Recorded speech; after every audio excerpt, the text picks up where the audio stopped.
Bismillahirrahmanirrahim. Assalamualaikum warahmatullahi wabarakatuh. Materi kita pada kesempatan ini adalah membahas tentang khutbah. Khutbah merupakan jenis prosa. Kita akan memulainya dengan khutbah pada masa klasik. Jadi khutbah pada masa klasik ini yaitu perkataan yang memiliki makna dan gaya bahasa yang bagus, sehingga mempengaruhi orang yang mendengarnya. Khutbah juga diartikan sebagai sekumpulan cara yang harus diikuti oleh seseorang orator pada saat berpidato di depan orang, seperti bagaimana cara meninggikan atau merendahkan suara, bagaimana cara menggunakan bahasa, dan lain-lain. Khutbah menyebar luas di kalangan masyarakat jahiliyah karena mereka membutuhkannya di dalam kehidupan. Masih banyak orang yang buta huruf, sehingga tradisi lisan lebih dapat diterima daripada tradisi tulisan.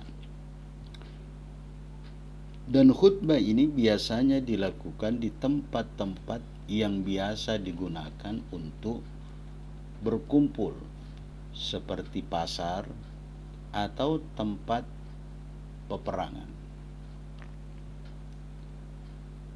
Karakteristik kalimat khutbah pada masa klasik: pertama, kalimat yang digunakan adalah kalimat yang pendek dan ringkas. Kenapa demikian? Supaya khutbah ini lebih mudah untuk dipahami.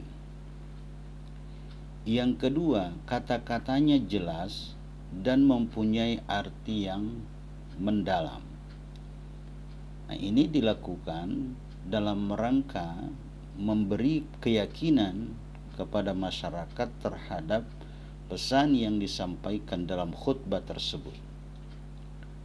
Ketiga, setiap dua kalimat atau lebih kadang-kadang diakhiri dengan huruf yang berirama. Keempat, di dalamnya terdapat kata-kata hikmah, peribahasa, atau bait puisi. Munculnya prosa jenis ini disebabkan oleh banyaknya perang antar suku. Sebagaimana yang kita ketahui bahwa bangsa Arab itu selalu terjadi peperangan antar suku. Kemudian adanya peristiwa-peristiwa dalam masyarakat, seperti pengucapan rasa sukacita. Jadi orang-orang Arab itu menyampaikan perasaan mereka dalam bentuk khutbah ketika mereka merasakan sukacita. Demikian juga ketika merasakan duka cita atau permintaan bantuan. Yang lain adanya kebebasan atau kekacauan politik pada masa jahiliyah, dan masih adanya kebiasaan saling membanggakan asal-usul, suku, dan kemuliaan akhlaknya. Jadi melalui khutbah ini mereka bisa menggambarkan kehebatan suku mereka dan kehebatan orang-orang yang dianggap hebat. Tujuan khutbah pada masa klasik Pertama, anjuran untuk berperang. Jadi ketika terjadi perang, mereka menggunakan khutbah ini untuk mengajak masyarakat atau mengajak suku mereka untuk mengikuti perang. Yang kedua, menyambut kedatangan penguasa. Jadi bila ada penguasa yang datang ke mereka, mereka menyambutnya dengan khutbah untuk memberikan gambaran tentang kehebatan penguasa itu. Yang ketiga, menyeru kepada perdamaian ketika peperangan sedang berkecamuk. Ya, tentu saja peperangan selalu menghasilkan permusuhan. Nah, oleh karena itu, melalui khutbah ini, mereka menganjurkan perdamaian pasca perang.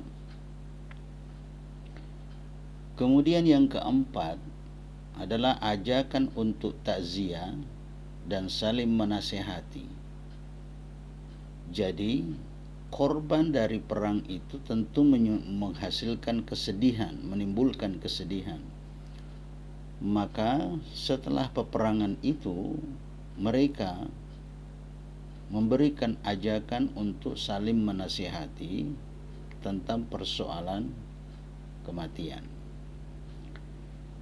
Dari segi gaya bahasa, uslub, khutbah pada masa klasik pada umumnya menggunakan saja, tetapi terkadang juga tidak menggunakan gaya bahasa yang terikat dengan saja, wazan, dan juga kalimat-kalimat pendek.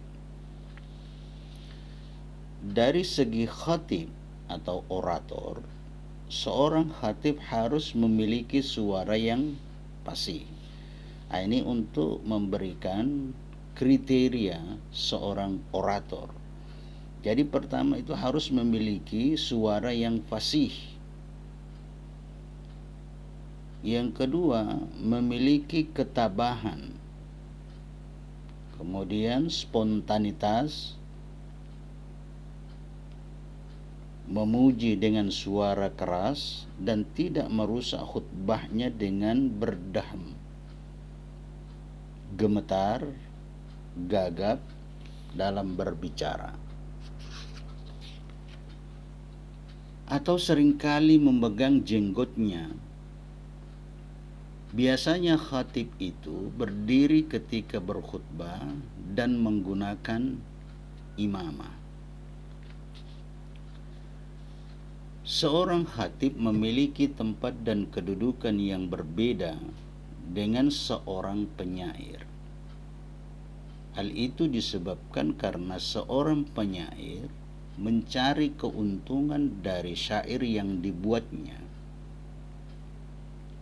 sedangkan seorang khatib hanya menyampaikan khutbah dalam membela suatu suku atau menjelaskan hak-haknya.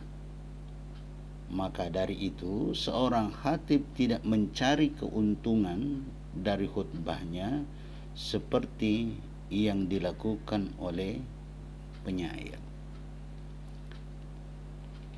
Nah, di antara para khatib pada masa klasik adalah Hasim bin Abdi Manaf dan anaknya Abdul Muthalib, Zuhair bin Jinab, Qais bin Kharijah bin Sinan, Qus bin Sa'adah, Hani bin Mas'ud Asy-Syaibani, Hajib bin Zararah, dan Haris bin Ubbad al-Bukra. Demikian materi khutbah pada masa klasik. Kita akan lanjutkan pada masa permulaan Islam, bagaimana khutbah ini pada masa permulaan Islam. Assalamualaikum warahmatullahi wabarakatuh.